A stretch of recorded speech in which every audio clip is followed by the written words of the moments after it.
तो last 3 month से इस चैनल पे एक भी वीडियो मैंने अपलोड नहीं किया है क्योंकि मैं कहीं बिजी था।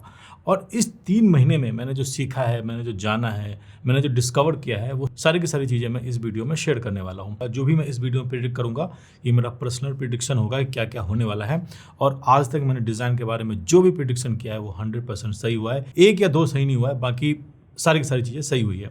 तो ये वीडियो थोड़ा सा लंबा हो सकता है क्योंकि बहुत दिनों से कोई वीडियो नहीं आई और बहुत कुछ चीज़ आप लोगों को बताने के लिए जो आपके लिए बहुत ही ज़्यादा इंपॉर्टेंट है। तो एक एक करके हम सारी चीज़ों पे बात करेंगे।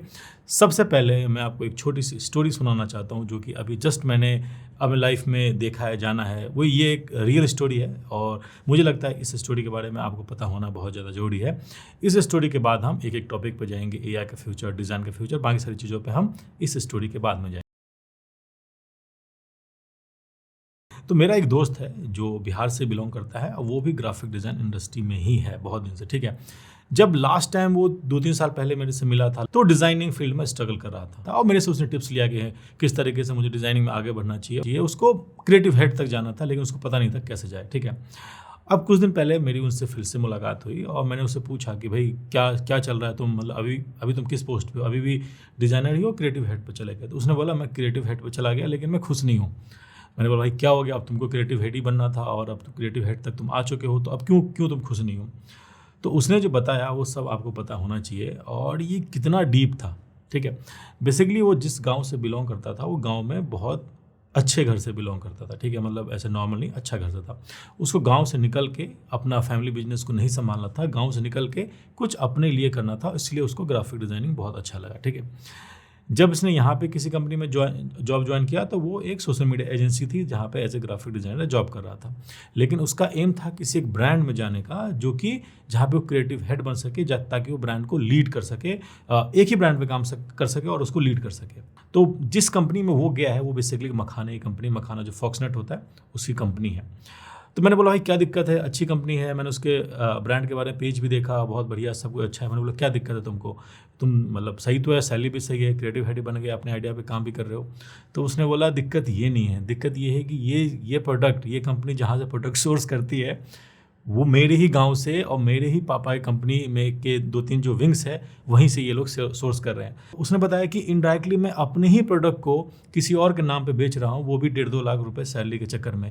ये प्रोडक्ट मेरा ही है, मैं भी ये सारी चीज़ें कर सकता हूँ, मैं भी अपना ब्रांड लॉन्च कर सकता हूँ क्योंकि ये प्रोडक्ट तो वहीं से ला रहे हैं, डिज़ाइनिंग मुझे भी आती है, सब कुछ मुझे आता है, सारी चीज़ें मैं यहाँ पर करता हूँ, सेल्स तक मैं यहाँ पर लेके आता हूँ, वेबसाइट मैं मैनेज करता हूँ, क्रिएटिव कैंपेन मैं मैनेज करता हूँ, डिज़ाइन मैं बनाता हूँ, पैकेजिंग मैं फाइनल करता हूँ, एड्स मैं चलवाता हूँ, सब कुछ मैं ही करता हूँ। और प्रोडक्ट जहाँ से ये लोग सोर्स करते हैं वो मेरा ही कंपनी है। तो मुझे फैमिली बिजनेस नहीं करना था लेकिन अब यहाँ पे आके भी मैं उसी प्रोडक्ट को बेच रहा हूँ। तो ये जो अपने फैमिली बिजनेस को नहीं आगे बढ़ाने वाली बात मेरी बिल्कुल ही बेकार थी। यही सारे दिमाग में अगर मैं वहाँ लगाता तो मेरा भी अपना प्रोडक्ट होता। और गांधी जी तो हर जगह सेम ही आने वाले हैं ना, मतलब जो उसको सैलरी में पैसा मिलता है वही नोट मिलने वाला है, जब वो अपने ब्रांड को ब्रांड बना के बेचेगा तो वही पैसे मिलने वाला है, पैसा तो हर जगह सेम ही है ना। तो मैंने उस बात को समझा और मुझे लगा कि जिस फील्ड में मैं रिसर्च कर रहा हूँ वो एकदम सही जा रहा हूँ। और मैंने भी कुछ ऐसा ही डिस्कवर किया है इस 3 मंथ में। वो क्या डिस्कवर किया वो सब एक एक करके हम बात करते हैं, ठीक है। सबसे फर्स्ट जो यहाँ पे चीज़ है, हम सिर्फ एक चीज़ पे फोकस करने लग जाते हैं क्योंकि हमारे फीड पे, हमारे वॉल पे वो एक चीज़ बहुत ज़्यादा आती है, ठीक है। कैसे, मैं समझा रहा हूँ। जो एडवर्टाइजिंग इंडस्ट्री है, जो मार्केट है, वो एक ट्री की तरह वर्क करता है, एक पेड़ की तरह वर्क करता है ना। उसके बहुत सारे शाखाएं हैं, बहुत सारे ब्रांचेज हैं। हम अक्सर ऐसा सोच लेते हैं कि एक ट्री का एक ब्रांच ही से बढ़ रहा है, बाकी सारे ब्रांच वहीं के वहीं अटके हुए हैं। ये कभी पॉसिबल है? मान लो कोई एक ट्री है, उसका सिर्फ एक ही डाली बढ़ रहा है, बाकी सारी चीज़ें वहीं अटका हुआ है। ये पॉसिबल तो नहीं है ना, लेकिन हम ऐसे ही सोच लेते हैं। हमें लगता है कि AI ही सिर्फ आगे बढ़ रहा है, बाकी सारी चीज़ें वहीं का वहीं अटकी है। वो कस्टमर जो पहले पुराने रेडियो पे ऐड देके खरीद लेती थी, अब भी वो वेट कर रहा है, नहीं अब कोई ऐड आएगा तो हम खरीद, वो अपने आप अपडेट ही नहीं कर रहा है। ऐसा हम सोचते हैं, जबकि ऐसा बिल्कुल नहीं है। अगर AI आगे बढ़ रहा है तो कस्टमर की थिंकिंग भी आगे बढ़, क्योंकि ये एक पूरा ब्रांच है। अगर एआई के पास में बहुत डेटा है किसी कंटेंट को क्रिएट करने का, तो उस कंटेंट से दूसरी जनता फेडअप भी हो चुकी है, वो फेल हो चुकी है। आप खुद देखो ना, आपने स्टॉक इमेजेस यूज़ करना क्यों बंद कर दिया? शटर स्टॉक से स्टॉक इमेजेस यूज़ करना क्यों बंद कर दिया? क्योंकि वो बहुत फेक लगता था, बहुत बनावटी लगता था, और शटर स्टॉक जैसे इमेज को जनरेट करने के लिए एआई के पास में पूरा डेटा था। तो मैं ये नहीं कह रहा हूँ कि एआई बिल्कुल गलत है या एआई से कुछ नहीं होगा, वो हम आगे आगे बात करेंगे। लेकिन हमें ये नहीं सोचना चाहिए कि सिर्फ एआई ही ग्रो कर रहा है, बाकी सारी चीज़ें ग्रो नहीं कर रही। हर चीज़ें ग्रो कर रही है।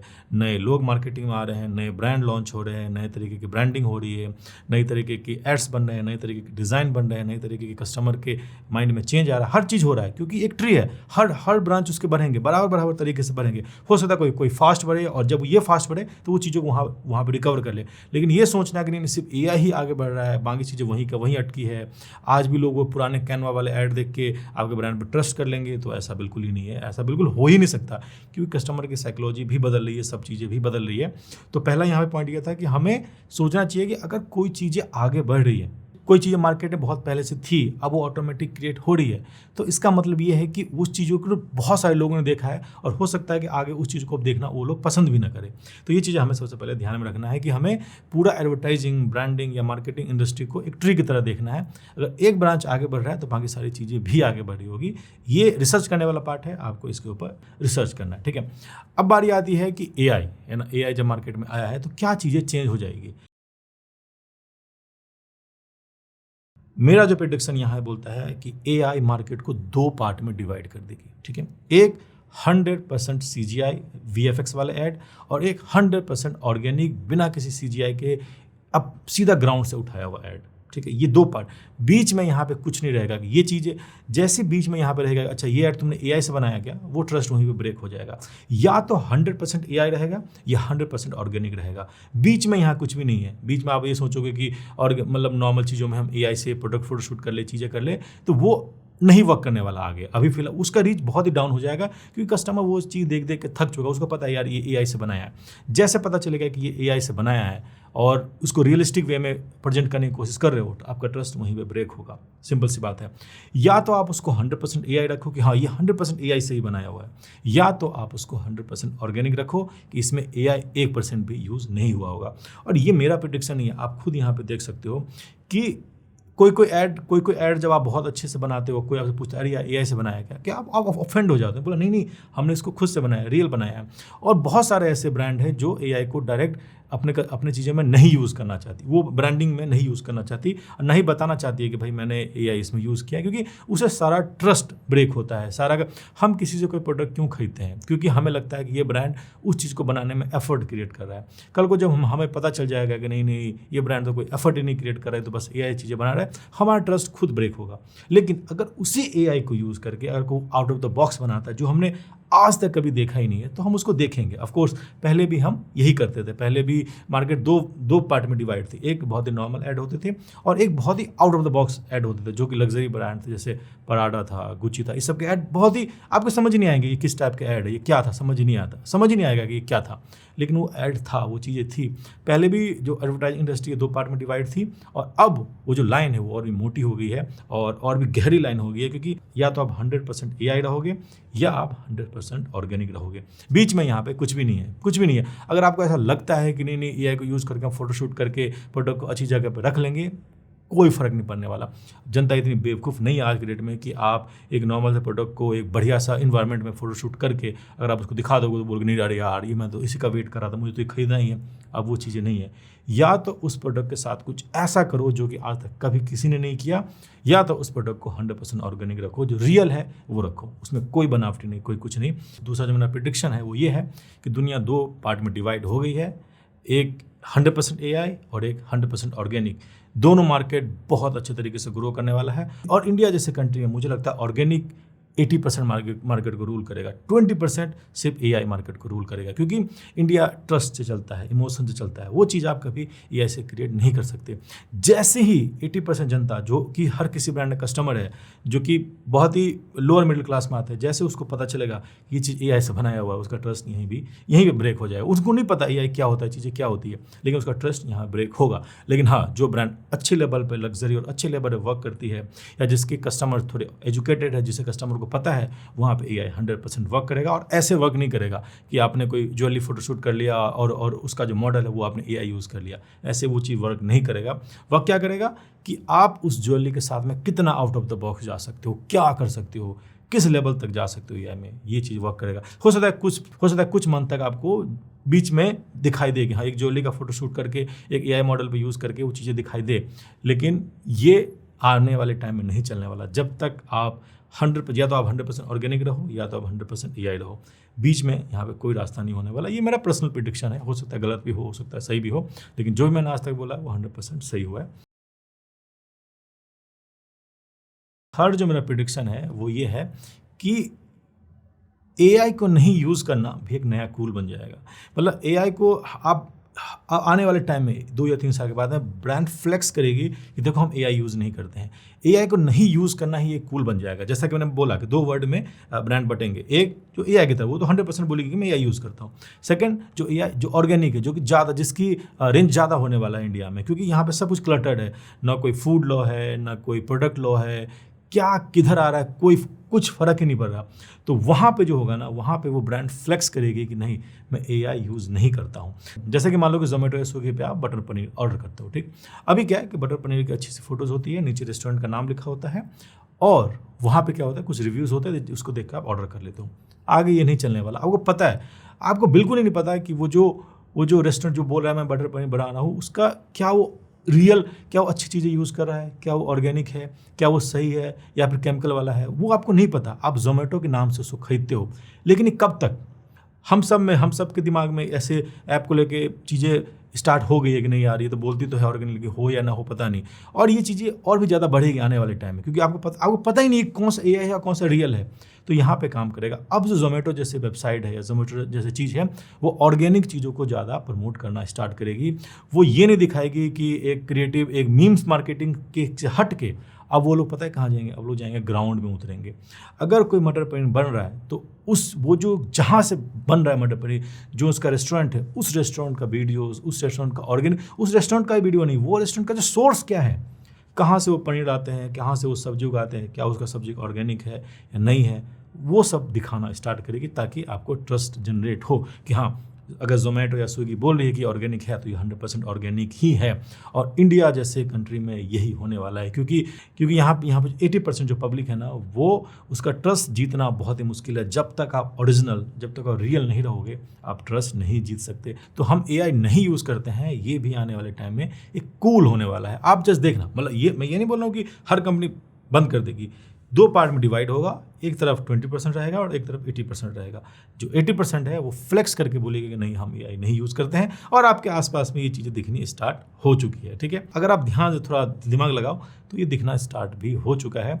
अब ओरिजिनल चीज़ों को लोग ज़्यादा प्रमोट करते हैं, अब क्रिएटिविटी से ज़्यादा सोर्स पे फोकस कर रहे हैं बड़े ब्रांड के। देखो हमारा सचमुच में हमारा प्लांट है, सचमुच में हमारा फार्म है, सचमुच में हमारे पास में चीज़ें हैं, सचमुच में हमारे पास जो हम घी बेचते हैं हम अपने प्लांट से लेके आते हैं, सचमुच में हमारे पास गाय है, सचमुच में हमारे पास वो गाय जिसके दूध से हम घी बनाते हैं, वो गाय क्या खाता है वो भी हम आपको दिखाएंगे।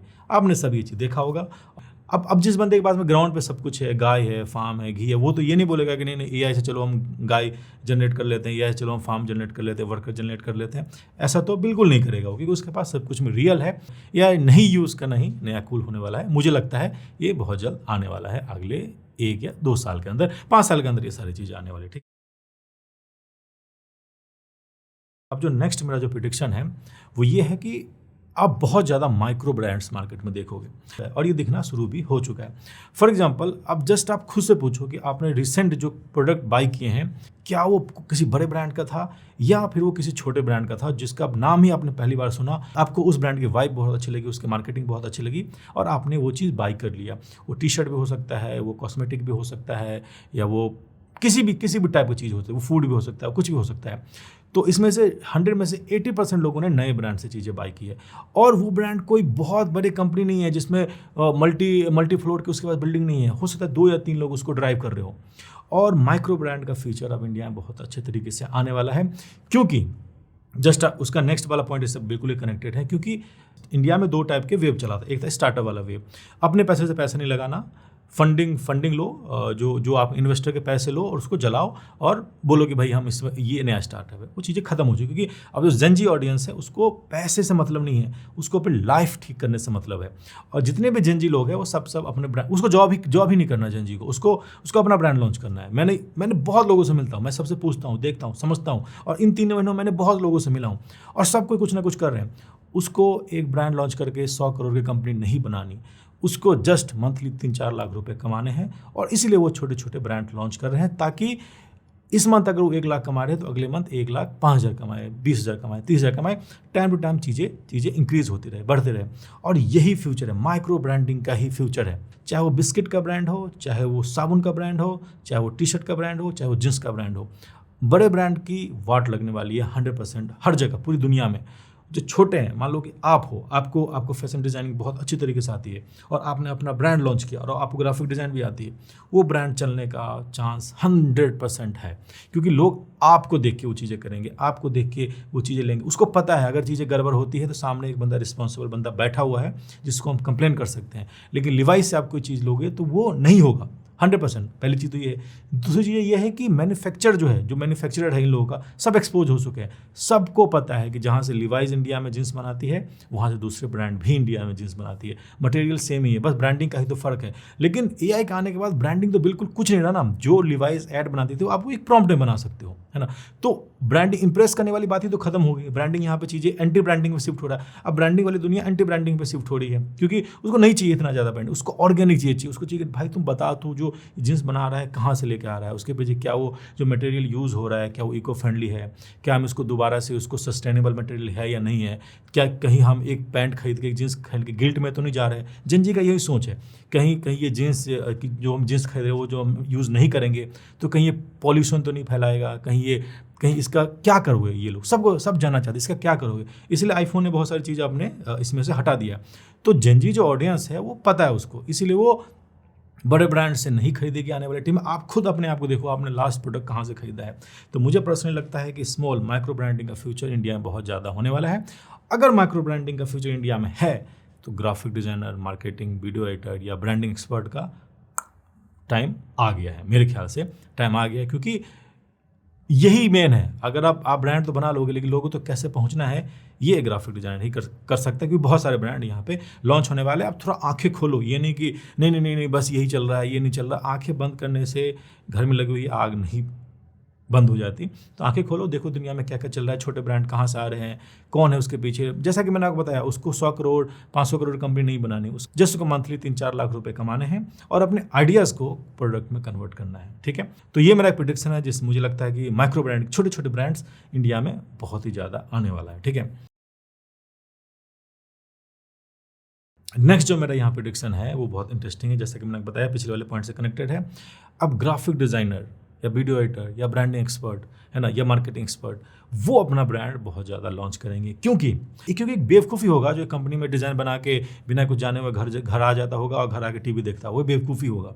लेकिन हम डिज़ाइनर इतने बेवकूफ़ नहीं है, हमने सब कुछ यहाँ हम किसी कंपनी में जाते हैं, सब डिकोड कर लेते हैं कि भाई ये जो मैं जो बैनर बना रहा हूँ इससे कितना % सेल हो रहा है, इसका मैन्युफैक्चर कहाँ पे है, चीज़ें कहाँ पे है, सब चीज़ हम पता कर लेते हैं। कैसे कमा रहे हैं, कितना मार्जिन रख रहे हैं। एक प्रोडक्ट अगर वो 100 रुपये का बेच रहे हैं तो कितना मार्जिन रख रहे हैं, कुरियर में कितना खर्च होता है, वो उसी ऑफिस में चल रहा होता है, आपके आंखों के सामने वो चीज़ें चल रहा होता है। और वो छोड़ के आँख कौन बंद करेगा जब उसको इतना नॉलेज सीखने को मिल रहा है।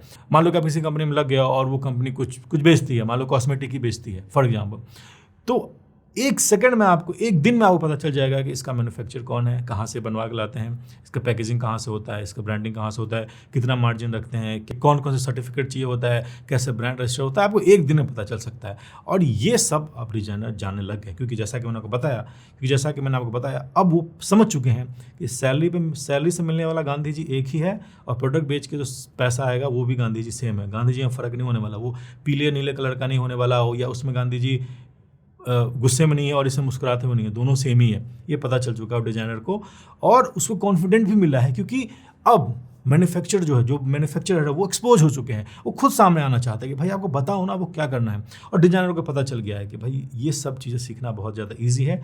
तो मेरा ये प्रेडिक्शन है कि अब डिज़ाइनर रियल प्रोडक्ट B2C वाले मार्केट में ज़्यादा से ज़्यादा आएंगे। पहले क्या था कि डिज़ाइनर के पास में दिमाग नहीं चलता था, क्योंकि उसके पास ऑप्शन नहीं थे। वो ज़्यादा ज़्यादा क्या खोलेंगे, एजेंसी खोल लेते थे, या कोई डिज़ाइन सर्विस खोल लेते थे, या ऑनलाइन लोगो, या इस तरीके से पोस्टर, ये सब चीज़ें बेचते थे। लेकिन अब सब कुछ पता चल गया है। एक डिज़ाइनर आज के डेट में एक कॉस्मेटिक ब्रांड भी लॉन्च कर सकता है। एक डिज़ाइनर आज के डेट में एक फूड ब्रांड भी लॉन्च कर सकता है। एक डिज़ाइनर आज के डेट में एक ऑर्गेनिक ब्रांड भी लॉन्च कर सकता है। ये आप सब देखोगे, और मेरा प्रेडिक्शन यही है कि आने वाले टाइम में डिज़ाइनर बहुत ही ज़्यादा इस चीज़ में घुसेंगे, और इसमें AI ही आपकी हेल्प करेगा। क्योंकि सोचो ना, आप कल को अगर ब्रांड लॉन्च करना होता तो कंटेंट राइटर कहाँ से लाते, वीडियो वाले कहाँ से लाते, चीज़ें कहाँ से लाते, बहुत चीज़ नहीं होती। लेकिन अब वो सब चीज़ें आप खुद कर सकते हो। अब तो कैमरा भी ऑपरेट करने की जरूरत नहीं, अब तो वीडियो कैमरा ऑपरेट करने की जरूरत नहीं, आईफोन से आप वीडियो शूट करके डाल सकते हो। और मैं ये नहीं बोला कि आएगा, ये आ चुका है ऑलरेडी। थोड़ा रिसर्च करो तो आप दिन भर में जो 100 ब्रांड्स देखते हो, जिससे आप बहुत ज़्यादा इंप्रेस हो जाते हो उसको डिज़ाइन देखे, 100 में से 3 या 4 ब्रांड के पीछे एक डिज़ाइनर ही होगा जिसने अपना ब्रांड लॉन्च किया हुआ है। तो मेरा जो नेक्स्ट प्रेडिक्शन है ये है कि इस टाइप की चीज़ें आने वाली, ठीक है। नेक्स्ट जो मेरा यहाँ प्रेडिक्शन है, वो जो गोल्डन एज जो था, जिसमें TVC बहुत अच्छे बनते थे, टेलीविजन कमर्शियल बहुत अच्छे बनते थे, बहुत इमोशनल बनते थे और बहुत लंबे बनते थे, है ना, जिसमें फेविकॉल का था, वो फिर से वापस आने वाला है। इमोशन ड्रिवन जो TVC था वो फिर से वापस आने वाला है। अब वो धैम धूम चैक चुक वाला टाइम चला गया, क्योंकि लोगों ने देख लिया, है ना। एक टाइम था जो इंस्टाग्राम पे ओवर एडिटेड वीडियो को हम बहुत देख लेते थे। अब उसमें जैसे हम देखते बहुत ज़्यादा एडिटिंग, वो हम उसको हटा देते हैं। अब हम लोगों की बात सुनना चाहते हैं, और हमारे टाइम की वैल्यू, जो हमारे टाइम की जो वैल्यू है उसको देखना चाहते हैं, भाई इसमें वैल्यू मिलेगा कि नहीं मिलेगा, ये हम ज़्यादा काम। और इससे मैं ये नहीं कह रहा हूँ, मैं इन 3 महीने बहुत लोगों से मिला, मैंने सब पूछा भी कि भाई आप कौन सा वीडियो ज़्यादा पसंद करोगे, सामने बैठा हुआ बंदा कोई अच्छी बात बता रहा है, या एक बंदा कुछ ही बोला लेकिन एडिटिंग बढ़िया है। तो बोला पहले तो हम ये देखते थे, लेकिन अब हम वो देखते हैं जिसमें कुछ हमें मिले, चाहे उस वीडियो में एडिटिंग ना भी हो, लेकिन उस वीडियो में अगर कोई मैसेज है तो हम उसको देखना चाहते हैं, और हम उसको ज़्यादा देखेंगे, हम उसके साथ जुड़ेंगे भी। और आपने भी ये देखा होगा, जिस चैनल की एडिटिंग आपको बहुत ज़्यादा पसंद थी, उसकी रीच अचानक से डाउन गई, उसकी रीच बहुत ही ज़्यादा कम हो गई, क्योंकि एडिटिंग, ओवर एडिटेड वाले वीडियो किसी को पसंद नहीं है। अब वो चीज़ लोग सुनना चाहते, देखना चाहते, जिसमें सचमुच में कुछ सुनने या समझने को यहाँ पे मिले। चेंज बस इतना ही होगा, पहले TVC यहाँ पे आपको टेलीविजन वाले फॉर्मेट में बनता था, अब जो TVC है, जो अच्छे से TVC है, वो आपको यहाँ पे वर्टिकल फॉर्मेट में देखने को मिलेगा, और जो कि क्रिएटिविटी का एक अलग ही लेवल होगा। उसमें AI भी हो सकता है, उसमें रियल भी हो सकता है, लेकिन इमोशन है वो डिफरेंट लेवल पे आपको हिट करेगा। नेक्स्ट जो मेरा यहाँ प्रेडिक्शन है वो है कि पैकेजिंग डिज़ाइन बहुत ही अलग लेवल पर राइज करने वाला है। पैकेजिंग डिज़ाइन का जो पीक टाइम है, मुझे लगता है अब आने वाला है। पूरी दुनिया में माइक्रो ब्रांड्स लॉन्च होने वाले हैं, और पैकेजिंग का डिमांड यहाँ बहुत ही ज़्यादा बढ़ने वाला है। अगर कोई लोग पैकेजिंग डिज़ाइन इंडस्ट्री में काम कर रहे हैं, पैकेजिंग डिज़ाइन कर रहे हैं, तो नीचे आप कमेंट करके बता सकते हो कि पिछले 6 मंथ में आपकी कंपनी का काम बढ़ा है या कम हुआ है। मैं 100% श्योर के साथ बोल सकता हूँ कि पिछले 3 मंथ में पैकेजिंग डिज़ाइन जो कंपनी बनाती है, जो पैकेजिंग डिज़ाइन करती है, पैकेजिंग जो बना के देती है बॉक्स वॉक्स, उसका काम मुझे लगता है 1000% से भी ज़्यादा ऊपर ग्रोथ में आया होगा, और आने वाले टाइम में और भी ज़्यादा बढ़ेगा। क्योंकि अब पैकेजिंग डिज़ाइन के साथ लोग एक्सपेरिमेंट कर रहे हैं, नए CEO फाउंडर ब्रांड लेके, नए CEO फाउंडर यहाँ पे ब्रांड लेके आ रहे हैं, और छोटे छोटे ब्रांड बहुत ज़्यादा मार्केट में आ रहे हैं, छोटे प्रोडक्ट, छोटे ब्रांड बहुत ज़्यादा मार्केट में आ रहे हैं। और पैकेजिंग वो चीज़ है जिससे यहाँ पे लोग इंप्रेस हो रहे हैं। तो मुझे लगता है पैकेजिंग डिज़ाइन में बहुत तगड़ा ग्रोथ आ गया है, और आने वाले टाइम में और भी ज़्यादा आने वाला है। तो अगर आप अपना करियर पैकेजिंग डिज़ाइनर बनाना चाहते हो, तो आप मॉडर्न डिज़ाइन समझना शुरू कर दो, मॉडर्निज्म समझना शुरू कर दो, और ताकि आप पैकेजिंग डिज़ाइन के मार्केट में एकदम बने रहो। तो ये कुछ प्रेडिक्शन थे, और भी बहुत सारे प्रेडिक्शन है, लेकिन ये वीडियो बहुत ही ज़्यादा लंबा हो जाएगा, इसलिए मैं इसको यहीं पे रोक रहा हूँ। 15-20 और भी पॉइंट मैंने रखे हुए जो कि इस 3 मंथ में मैंने डिस्कवर किया है। और भी चीज़ों पे मैं काम कर रहा हूँ। मैं एक नए कोर्स पे काम कर रहा हूँ जो कि है ChatGPT फॉर डिज़ाइनर। वो बहुत ही क्रिएटिव हेड लेवल का कोर्स होने वाला है। एक मैं काम कर रहा हूँ ब्रांडिंग फॉर फिल्म। जैसा कि आपको पता है कि चीज़ें फिल्म मेकिंग बहुत ही आपके प्रॉम्प्ट्स पे आ रही है, तो आने वाले टाइम में बहुत सारी चीज़ें होगी, और एक फिल्म को ब्रांडिंग कैसे करनी है उसके लिए भी मैं यहाँ कोर्स बना रहा हूँ। 3rd मैं कोर्स पे काम कर रहा हूँ break and set, modern design के पार्ट 2 पे मैं काम कर रहा हूँ। और एडवर्टाइजिंग 2 पार्ट में डिवाइड हो रही है। अगर आप 100% AI की तरफ आना चाहते हो, तो आप मेरा नया जो ChatGPT के ऊपर जो मैं कोर्स क्रिएट कर रहा हूँ वो आप ले सकते हो। और अगर आप इस साइड हो तो मेरा डिजिटल ब्रांडिंग का जो कोर्स है ऑलरेडी आउट है, वो आप यहाँ पे ले सकते हो। और मिलते हैं नए वीडियो में, तब तक के लिए बाय बाय।